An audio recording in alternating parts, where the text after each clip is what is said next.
Alright, what's up nerds? It's Jessup coming back to you with another... Actually, I don't think I've done a Satisfactory video yet. Coming back with the first... No, I guess not coming back. With the first Satisfactory video. There we go. That'll do it. This one, I'm just going to be doing like little tips and tricks and stuff like that. Things that I've learned that probably not a lot of people know about, so I should, I should probably make a video on it. So that's what I'm doing right this second. So let's go ahead and jump into our game. So the first tip will be about servers. Right now, you can't have dedicated servers. So what we did was we created, well, we already had the server, we just added it on there. But to preface that, we created a server and it's running a 3900X Ryzen CPU. It's got like 20 terabytes of storage and a whole bunch of spec stuff. Most of you guys don't care about that. So we bought a copy for the server and the server just runs it permanently. We reset it every, I don't know, 12 to 24 hours, give or take, just so the server doesn't freak out. I guess the first tip will be about crouch jumping. The crouch jumping technique, until you get jetpacks and the blade runners, I believe they're called. Yeah, until you get the blade runners, this is the fastest way to move. So you're gonna hold W, and you're gonna put your thumb on the C key, and after you tap C with your thumb, you're gonna slide it to the space bar. It'll get, it's a little buggy sometimes, so sometimes you'll just hop in the air. But once you get it down, it works out pretty well. So you can see, this is pretty slow. Just running, just sprinting, it's moving kind of slow. But if you do the crouch jump, you move much faster. So that's the first tip. Also, as soon as you get the blade runners, I highly recommend using those to traverse long distances. However, the crouch jump doesn't really work for this. You'll get more vertical height than you will horizontal height. So just stick to regular jumping with the blade runners. Alright, another tip is these hypertubes, once you unlock them, you can essentially line them up with spaces in between. And every time you go through one, it'll increase the speed that you're pushed out at. So if you have a bunch of them lined up, you can essentially shoot yourself from really far distances. So let me go ahead and show you how this works. We currently updated this, so I'm not really sure if this is going to work correctly, but hopefully it does. Oh, it does. So as you can see, it pushes me through each one and then launches me into the air. And this is how we're getting around to, great distances on the map. Make sure you have a jetpack on or blade runners. I highly recommend jetpack more than the blade runners. But this leads me into, I guess, the next tip. For the jetpack, you get the most fuel efficiency to vertical thrust by tapping it, like so. That also being said, if you're going to launch stuff off the hypertubes, make sure you have a little bit of fuel to catch your landing. If not, you're going to be kind of screwed. Alright, so we made it to the first, but I guess technically this is the second base. So I'll go ahead and show you what it's about. We call this the IKEA, and we're going to be color coding it and all this stuff, and we're going to draw big IKEA words on there. But for now, let's go ahead and show you what we're doing. So here is the train tracks, and the train tracks go all the way across the map and bring in supplies here. And it'll dump it off at this depot right here. And when I get closer, I'll show you. Oh, another tip. If you land in water from any height, you should be safe. Like so. I said should be because sometimes the water can be a little shallow, and I'm not exactly sure if you touch the ground, it'll still hurt you. Like say if you go in a foot of water. As far as I'm aware, any amount of water will save you from fall height, but that's something I need to test. So don't, take my word on that. Just know that if you're jumping into a large pool of water, it should save you from any height. Okay, so another tip is that fog in video games usually help with frame rates.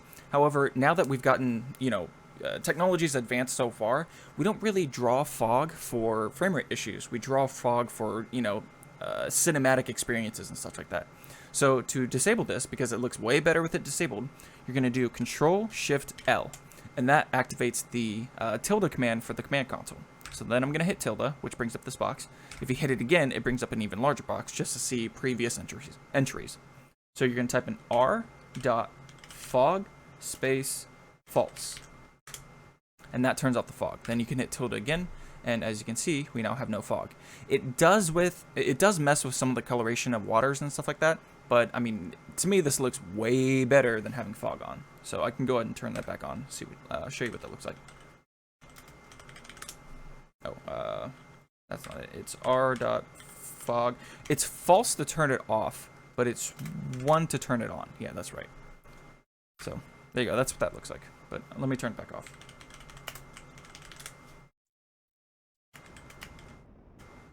All right. So now that so now that we're a little bit closer, I can go ahead and show you how this works. We pipe in from the train all the resources, pulled around from the world, and they go into these storage containers. And with these storage containers, we use vertical lifts. And the vertical lifts, here, I'll tell you what this is in a second. But the vertical lifts take them up to the first floor. And the way we designed, oh my goodness. The way we designed this plant, or this IKEA, is it's going to have multiple tiered floors. And in between each floor, we're going to have sub-levels, I guess you could call them, where all the spaghetti work's going to go.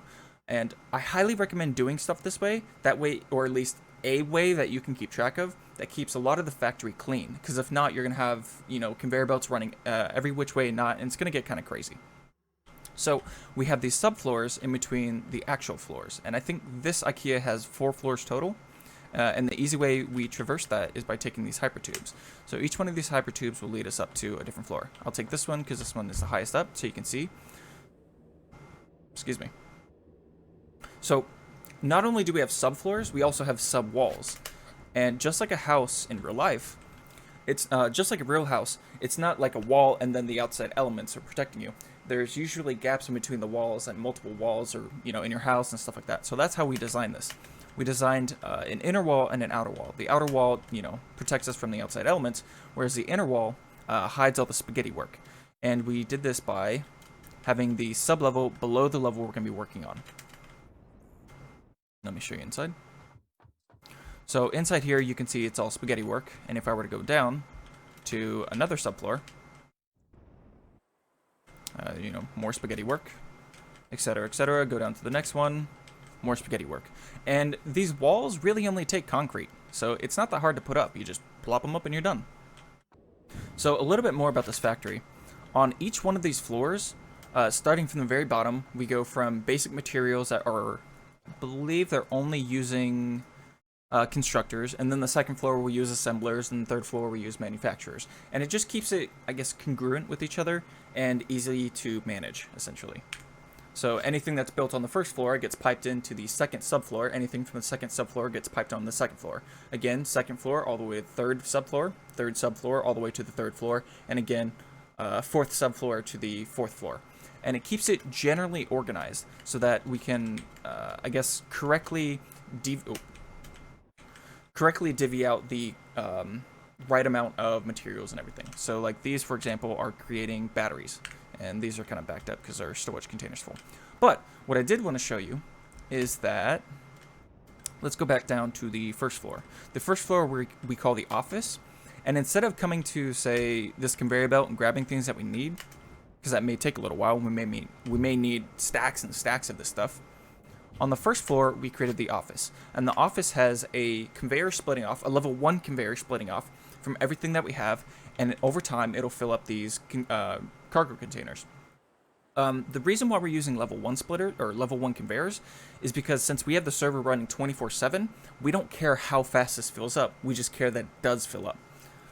So as you can see, this is alclad aluminum sheets. If you open it up, we have full alclad. Same with these. What are these? AI limiters, I think? Something like that. So as you can see, full stacks. We have full stacks of everything right now. And then if I take one out, it'll slowly fill back up. And then since we don't need this, I can just delete it. But as you can see, we designed the factory from the floor up. And we had an idea of what we wanted to do. And I highly recommend planning all of your buildings like that.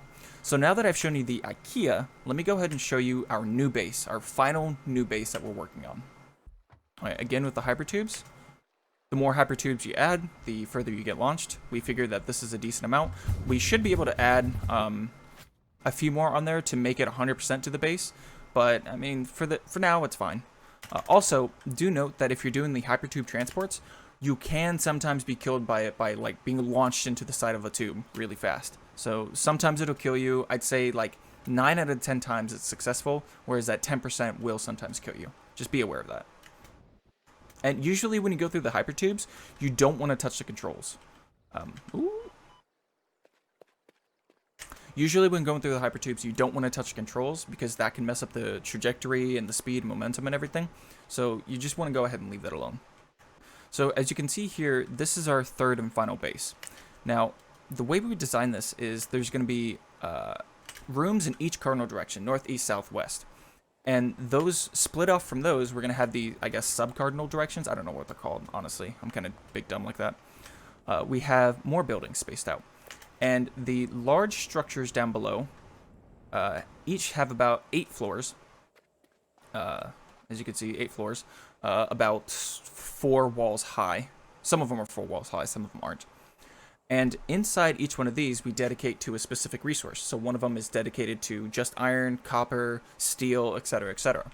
For the smallest one we're doing the concrete inside of that because, as you know, you don't need that much concrete, and concrete's pretty easy to produce and stuff like that. So let me come over here. And what we ended up doing was, because we have each one of these section towers, we're adding nuclear reactors to the top of them. 1, because it looks cool, and 2, we need that much power, or we will eventually need that much power. Because these, I guess, towers lead into the octagon, I think it is? 8 sides? And on here, we're going to have 1 floor of things being made. And on, we're going to add a 2nd floor to this with more advanced stuff being made, or just more of these, whatever, you know, we need. And then the 3rd floor, which it may not be the final one, but for now it'll be the final one, where it'll be our office, where we're going to do the exact same thing of the 1st floor of the 2nd base, where it's going to have all the cargo containers full of stuff. So that's how we're designing this. And let me go find a power pole so I can show you how much power we're producing. We currently have 8 of these bad boys going on, which gives us roughly a shit ton of power. So we'll probably reach 75% capacity when we're done with this. We shouldn't need more than that, but let me go ahead and show you how we handle our nuclear reactor. You know, the nuclear waste, that's what it's called. Let me show you how we handle that. So once you reach the nuclear age, the reactors pump out nuclear waste, and you can't delete it, you can't, you know, throw it in the trash bin, you can't, I'm not sure if you can throw it on the ground. I assume you can throw it on the ground, but you can't really get rid of it in any way. So the way we handle this is, if we look on the map, all the way down here, all the way to the east, there are these rocks out here. And once you pass about this line, the ground becomes, there's no collision, essentially, to the map. And you can fall through there. So what we did was, we designed a train track to go all the way around here. It splits off technically from our roundabout, because we have trains circling the entire map and pulling it to this one base. And we have a split off right here, which dumps nuclear waste into this rock. And for right now, it may change in the future, we don't know. But for right now, this entire island right here has no collision. Or at least, it's got collision in really funky ways. So, I'm going to take us over there, and I'll show you what I'm talking about. Also, a quick note, some of these trees have collision in the leaves, so you can land on them. Not all of them, but I find that these giant trees right here generally have collision on top of them. So you can land on top of them if you need. Also, a quick note, I totally forgot. If you're trying to do the crouch jump maneuver, it won't work going uphill. It either has to be flat ground or downhill. Because as you know, you can't slide up a hill. And whenever you do that, it bugs out and you just get shot straight into the air. I'm not talking like flung up in the air, but you the jump translates to vertical movement instead of horizontal movement for that. So let's go ahead and jump on the train tracks over here, and I'll take you to the rock. Now, it's going to be very irradiated over there, so I'm not going to be able to stay there too long, and I may have to, like, comment, and subscribe. So I may have to use the, I may have to use the photo mode, and to do that, you just press P, and then you can zoom in really, really, really, really far. So I may have to use that. But let me get over there and show you what it's like. So, while we're walking over there, I'll go ahead and give you a little bit of history, or a little bit of math behind this. We know that after looking at the Wikipedia, slap that bell icon. We know that after doing some math, one cargo container, sorry, not one car, let me rephrase that. It would take 109.5 double cargo containers, the one with the 2 stacks, not the 1 stack, to hold exactly 365 days of radioactive waste. And that's if we have the thing literally going 24/7, which what we have. So because we want to play this game for say 3 years or so and never have to worry about it, we literally just took 109.5, multiplied that by 3, and that's how many cargo containers we have inside this rock.